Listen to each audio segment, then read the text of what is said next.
ಕಾಮನ ಬಿಲ್ಲಿಂದ ಬಣ್ಣಗಳ ಕದಿಯೋಣ, ಮೋಡದ ಕಡಲಿಂದ ಪನ್ನೀರ ಕಡೆಯೋಣ, ಬಿಳಿ ಹೆತ್ತ ಬಣ್ಣಗಳ ಬಿಳಿ ಬಿಳಿ ಬಟ್ಟೆಗೆ ಚೆಲ್ಲೋಣ, ಓಹೋ ಕುಣಿಯಾಡೋಣ.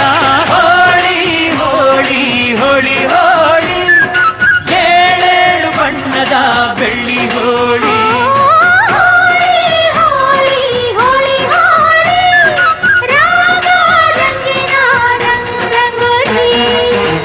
ಅರಿಶಿನ ಕುಂಕುಮವ ಒಂದು ಕ್ಷಣ ಬೆರೆಸೋಣ, ಹಸಿರಿನ ಜೊತೆಯಲ್ಲಿ ಒಂದು ಕ್ಷಣ ಇರಿಸೋಣ, ರವಿವರ್ಮನಕ್ಕರೆ ಕ್ಷಮಿಸು ಬಣ್ಣದ ಹಬ್ಬ ಅನ್ನೋಣ, ಓಹೋ ಕುಣಿಯಾಡೋಣ.